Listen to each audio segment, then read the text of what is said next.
Welcome to Conscious Coupling, where Frederick Gobet and Christy Whitman share their experiences of creating a conscious, connected relationship. Every week, they give practical tools, steps, and processes to help you find the loving connection with your partner. Let's get into today's conversation with Frederick and Christy.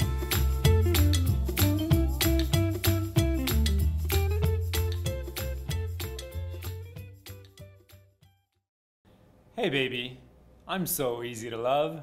Actually, no, you're not. Really? This is an actual conversation that we had. Hi, I'm Christy Whitman. And I'm Frederick Gobet. And welcome to Conscious Connected Coupling Podcast. This is our first episode, and we are so excited to have you here. Believe me, I've been wanting to do something with Frederick like this for a very long time, and I know many people in my audience and that have been following me for a long time have wanted Frederick to speak and talk and teach as well as with me in doing coupling things. And yes, I can speak too, but it wasn't the time for me prior to me doing my growth and doing what having to experience what I had to experience before I really said to Christy, all right, I'm ready now. So now I'm ready. And so it was last summer, he said to me, I'm ready. And I didn't know what he was ready for. I was ready for anything he was ready for. And he said, I'm ready to do couples work now. I'm ready to teach and help other couples create the kind of relationship that they want, to be more connected, to be more conscious, to be more in a space of having skilled language and communication and continuing to grow in fun and joy. And I immediately texted a couple of my clients and I said, he's ready. So that has led us to do couples retreats and a lot of different online events and different episodes on my Quantum Success show. And so here we are now being able to co-create this podcast together to really help understand what we did, because we weren't always, we've always been conscious, but we raised to a different level when we learned certain things from our mentor and therapist. We no longer work with her, but for years we did, Karen Lamarck Wilson, and she taught us some things that really helped him as a man, helped me as a woman, and helped us as a couple. So we want to also give perspectives, right? I want to give the perspective of the man, or the more of the masculine side in the relationship, and I think you're going to come up with the perspective of more of the woman. Certainly hope so. and we want to keep it light, keep it fun. Also, we want to have a lot of laughs while we're doing this. We all deserve to have a relationship which is fun, which is where we want to spend time with each other. I always tell my wife how wherever I am, with her, whatever I'm doing with her, I'm just enjoying my time with her. And for me, I cherish that time, every single time that I spend with her, whether it's doing this kind of work with her. I mean, I'm loving it. Whether it's just watching TV together or just spending time watching the boys at soccer or whatever they're doing. So I just want and wish that we can give you some of the examples that we will provide you over here. And I'll say we're not perfect. We have, he's got his stuff, I've got my stuff, but what we do have now is a knowledge of how to communicate. And the first thing I want to say in what we want to do in this podcast is to help inform, inspire, and really become conscious. Now, what is consciousness? Consciousness is really having an awareness, having an understanding, and having knowledge of really, in this particular place, what your partner wants and what you want and what your vision is together, and really how do you want to create together. Because one of the entities that we will bring in during this podcast, probably not today on the first one, is that I also bring in a council of light, quantum council of light, which is enlightened beings, ascended masters that come in and speak, they heal. It's quite amazing. And one of the things that they have taught and shared is that each and every person is programmed to have absolute divine abundance and success and divine health and divine relationships, meaning loving, connected, supportive, growing, expanded, loving relationships. And we didn't always have that. We tried, but our own past got in the way. My own programming and an example of what my parents did and how they acted and what was available in your awareness, what was available in my awareness to relate and to have fights and disagreements and all of that stuff. And so did Frederick. So go ahead, do you want to say something? Well, I guess for some of us it's easier to get into a relationship, but once you're in the relationship, it really is, you know, a way of view for looking inside and seeing how you're going to maintain that relationship with your partner, right? After a while, the honeymoon period, right? Then there's issues that come up in every aspect of your lives, right? Yeah. Whether it's having kids, whether it's family, in-laws, exactly, money, any type of household stuff. I mean, all the really nitty-gritty, not so sexy kind of life together in a couple. And, you know, I have people for years. I've been a coach for over a decade, over 15 years, and an author, and been helping people attract their ideal partners. And they attract them, and it's like, now how do we function in this relationship? So really, that's what this podcast is all about, because we've learned some things along the way. Again, we are not perfect. We still have, I wouldn't say disagreements, but more of like, nothing like we used to. Well, now they're not disagreements. They're more in a space of a conversation. Yes. That we're able to have together. The intensity is the level of intensity is not the same. I mean, it used to be right at high levels of reaction, and now we're able to kind of come together and find ways to get solutions, have solutions with any type of issues that come up, and they do come up. Well, I want to say this too, is that, you know, when you have emotions that are inside of you, one thing that is the philosophy that Frederick and I have in our relationship, and of course the Council of Light brings in, is that each individual is an individual in a relationship. It's not, you know, all this stuff in society and with music and that two become one. No, you don't. I'm still breathing on my own. He's breathing on his own. And because we are together, we are actually not one person. I am still Christy, he is still Frederick. And you know, we get into society, into the roles. Now, he's husband, I'm wife, and that what does it mean? He's supposed to do this. He should do this.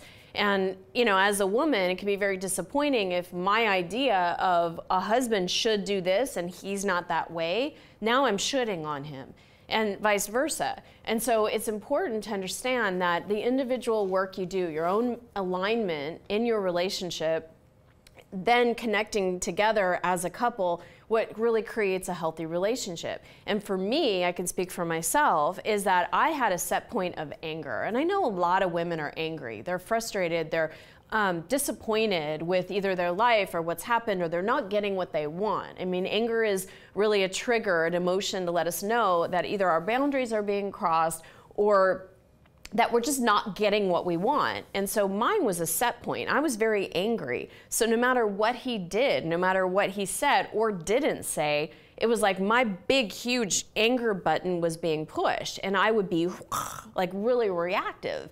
And since I healed all that and I released all of that button and that set point of anger, now if something is said or not said, or something is done or not done, it's like I don't have this huge emotional reaction. I'm coming from a very aligned place, and I can feel my whoosh of maybe anger in the moment or frustration or whatever it is, and feel what I'm feeling, and then be able to communicate and say, hey, I would prefer this next time. And then he's able to hear me because I'm not saying, you didn't do this and you didn't do that, and blaming him for how I feel. If you would change, then I would be okay. We don't have that language anymore, whereas we used to, and most couples do. Right, a lot of that anger also comes from not being heard. You know, in our relationship, it started out where we were talking together and I wasn't hearing her. There are things that she wanted, and I would scream louder. And yeah, that's it. And I could not hear her because, for whatever reason, my background stuff, I did not pay much attention to whatever she was saying, and I was leaving it by the wayside, it caught up to her, was getting her frustrated and angry, and until I realized that, because at a lot of the point in the beginning of our relationship, I saw you doing your work, right? And for me, it was inner work. I didn't need to do much of inner work. I had done some Oh, spiritual work. he thought he was perfect. When we met each other, we actually met each other at a personal development seminar, which Harbecker, love we'll Harbecker. Mwah. Yeah, we'll tell you the story. I'm sure you'll get it along the podcast. But Harbecker, Enlightened Warrior, yes, 12 years ago. Right. So for me, I had that spiritual awareness before I met her, and when I did meet her, I kind of put that aside. For me, I take it in bunches, right? And then afterwards, I kind of apply what I learned, let it sink in a little bit, and then when I get into a relationship with her, I was like, I'm okay spiritually. I don't need to do any type of growth, and that wasn't the case. So I had to realize that I did need to do a little bit of my own growth, my own personal growth, along with a therapist and along with an energy worker that we all know.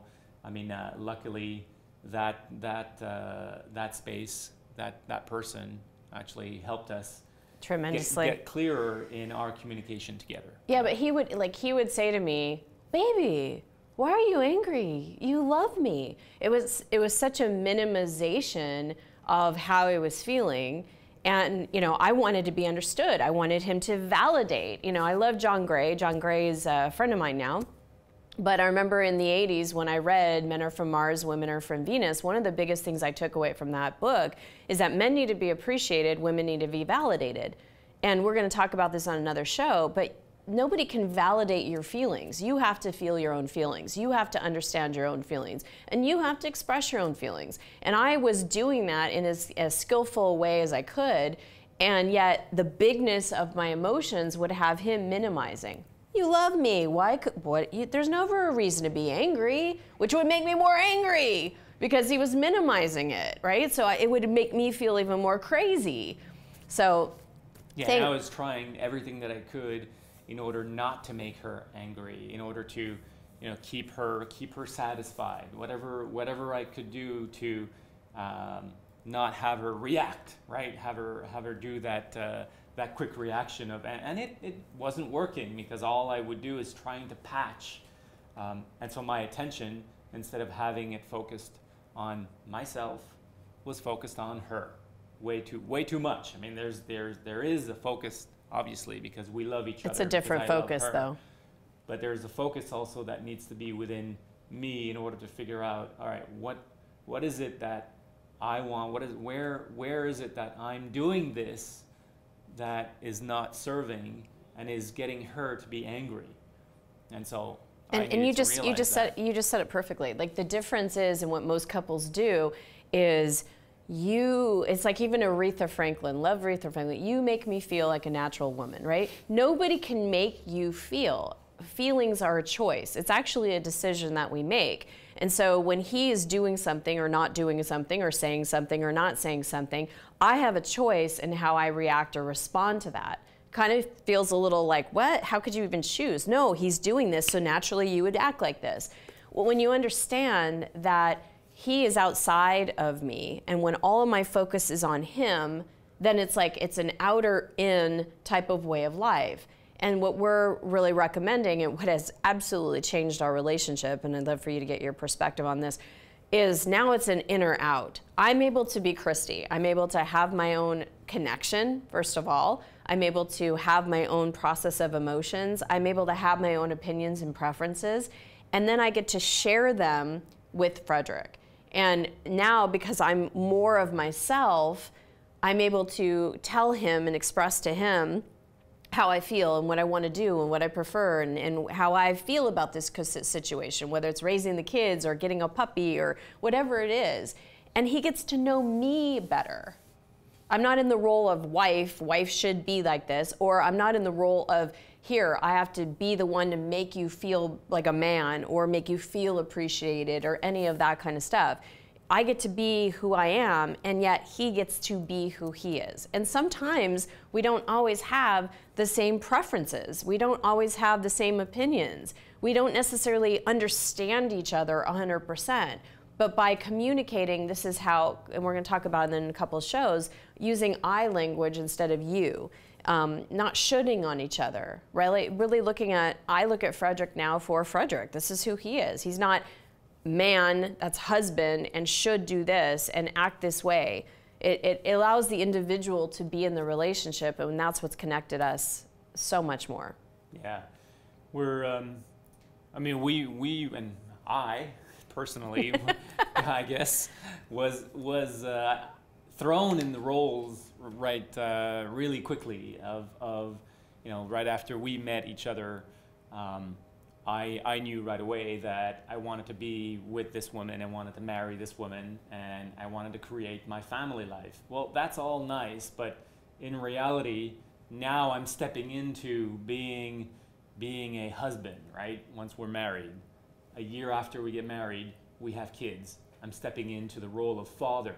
Oh my God, you know, it's stressful. And I had the role of also being a businessman. So how do you juggle all of that?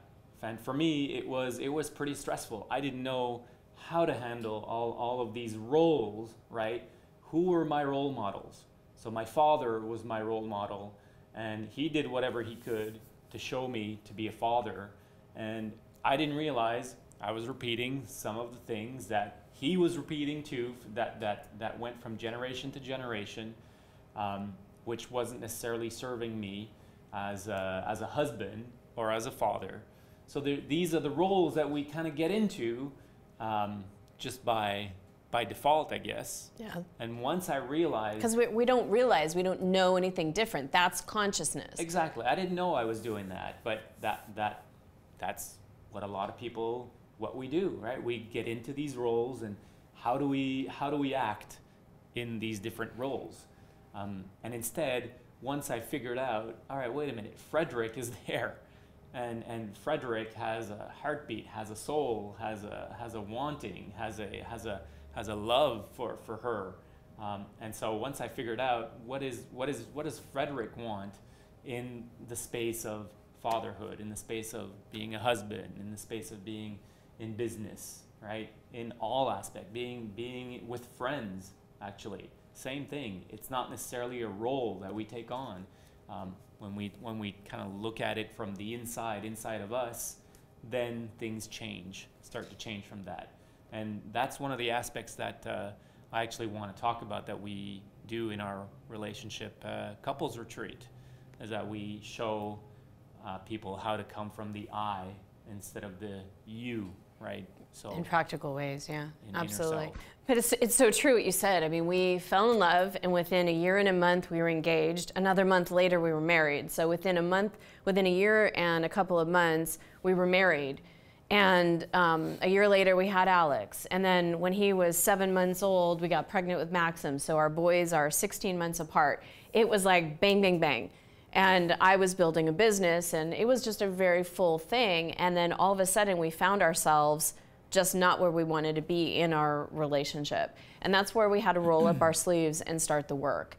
And I'm really deeply grateful that both of us committed not only to our own personal growth, but to each other in this, because now I can honestly say, like, you know, we tease and it is true for us that we go decade by decade. We have our commitments each decade, and after we were married for 10 years, we said, okay, now these are the things we want for this next decade, and we'll see how we feel in another 9 years if we want to still be together and renew our contract with each other. Too bad we can't do that with our kids. Renew every 10 years. Or every 2. No, but yeah, maybe 5, that's it. So we love our kids, by the way. But we love you. We wanted to be able to really have and design our relationship the way we wanted it. So, you know, here is an opportunity for you as you listen to a podcast to get practical steps and information. And the first thing we need to start doing is really focusing on what do you love about your partner? What are the good things? What are the things that you were attracted to in the very beginning? Because there's a reason that you're in a committed relationship. This podcast will be for anybody that listens to be able to learn practical, skillful steps and information and tools in any relationship. Because in this thing called life and this human experience that we're having, we're always in relationship with someone or something, whether it's money, our careers, another person. And the most significant person that we could be in a relationship with is our committed couple, whether you call this person a life partner or you call this person a husband or a wife. This is the person that you supposedly, and again, there's that word should, we all think, should be the most intimate with. And I don't like to say should, but could, and have the possibility. But we have to remember that the first rule of any kind of thing, whether it's what universal laws, energy, is that all relationships start inside of ourselves. And for me, one of the first things I had to do was shift my own perception of man, of what it means to have a husband. Because all the strong women that I've had in my family, I watched them, and I remember coming to Frederick one day and I said, you know what, you cannot win. And he was like, what are you talking about? Do you remember that? Mm-hmm. And I said to him, I go, I just realized that every woman in my family, whether it was my mom or my aunts or my cousins, they all were never satisfied. The husband didn't make enough, didn't do enough, didn't bring her enough, didn't gift enough, didn't say enough. There was always this lack. It was never enough. And I was programmed to look at him, whether it was him or anybody else, to look at the person I call husband and have it not be enough. And then he realized on his end, I don't know if you want to speak to that, of what you were raised with. Right, I was raised with a strong mother as well, and a father who was present, but he wasn't really there. He wasn't very, I would say, how do I say, like, into the relationship. Emotionally involved. Emotionally involved, exactly. My mother was always waiting for him to show up and to say, she was kind of hoping to have this all of a sudden him say, let's go out at a restaurant and you know, enjoy a night out together, and if it were just for that, you know, dating, for example, just dating each other. And my father couldn't do that. Again, he did not learn how to do that from his own father. So how could he do that? He was in a role of being a husband, being a father, and that was it for him. So it was painful to see for me. It ended up in a divorce. My parents ended up divorcing each other.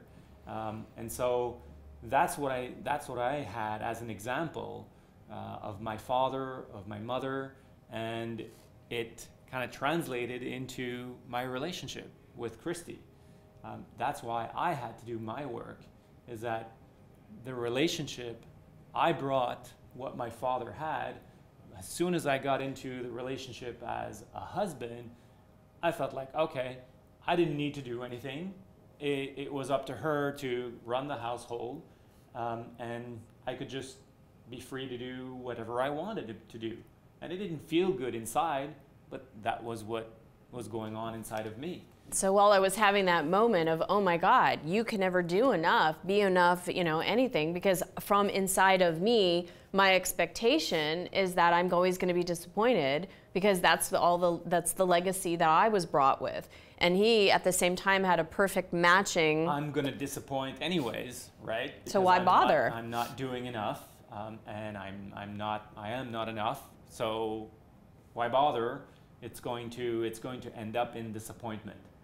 So why should I do anything? So it's perfect law of attraction at its best. His pain points and my pain points were connecting meet together. up with each other. And so we had to evolve that and really allow ourselves, instead of be connecting and relating from our traumas, from our pains, from, you know, the things that were conditioned and the bounded parts of each other, to come from the aligned part. And what is that divine part of us? What, that one that wants to express love and be creative and be there and be present and be emotionally available and to have fun and create visions and, you know, to travel and to have adventure and just to enjoy this life experience.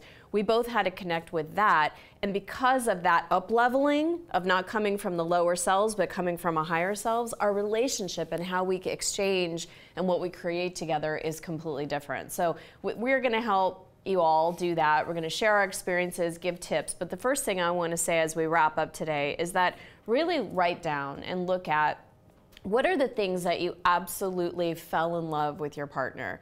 I mean, you know, you could think of that time when your story of how you met and your whole courtship and how you started dating. You know, what was it that made you say, he's the one or she's the one? And just that knowing inside that I really enjoy being with this particular person. I want to have a family with this person. What were those qualities? Because a lot of times we get into a long-term relationship and we've got a lot of resentment and hurts, not because we meant to do that or we intentionally wanted to do that, but just because people don't act in the way we think they should, we get our feelings hurt. And as humans, we don't know how to process out that energy and those hurts and those pains. And that's what we're here to help you do. So number one, what do you love about your partner? Because next episode, we're going to be talking about the 5 love languages and how you can honestly give love in a way that your partner can receive it, and you can receive love in a way that you actually can receive it, because love means different things to different people. The way we talk, the way we act, the things that we do. So number one, write down, think of how you met, what did you first enjoy, and then write those things down. And really acknowledge and appreciate those qualities in your partner this week. And we'll continue the conversation because we got podcast 2 coming up. Anything else you want to say? Podcast 2 coming up. I just want to say that I'm so honored to serve you guys, number one, and I'm so honored to do this with you. Love, you're such a professional at what you do, and I'm just looking forward to doing more stuff together. And enjoying the journey that we're on together. Absolutely. I'm very grateful.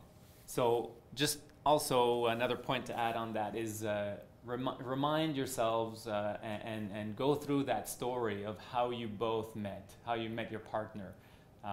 That always puts us in a better mood when we talk about our story, the story of the magic that happened when we both met each other, and it was the week-long magic, and everywhere, every step of the way along of how it kind of progressed into, you know, more and more of a relationship, more and more of a I wanna feel, there's a feeling there somewhere, and that feeling creates butterflies inside, you know, makes the heart beat a little more. So that's always fun to just relate with the story of how you met. And we'll share all those stories with you, but the first thing he ever said to me is, will you be your partner? So careful what you say, words are powerful. So thank you so much. Please leave us a comment. Let us know what you want to learn more about, and we're here to take suggestions, and if you have different scenarios and things that you want to, situations that you're in with your partner that you want to overcome, how would we handle it? What would our suggestions be? We would love to help you. So thank you so much for watching and listening to the Conscious Connected Coupling podcast with Frederick and Christy. See you on the next episode. Thanks for listening to Conscious Coupling with Frederick Gobet and Christy Whitman. If you like our show and want to know more, check out ChristyWhitman.com. And please leave us a review on iTunes. Learn how to turn your partner into your soulmate. Join us again next week for another powerful episode.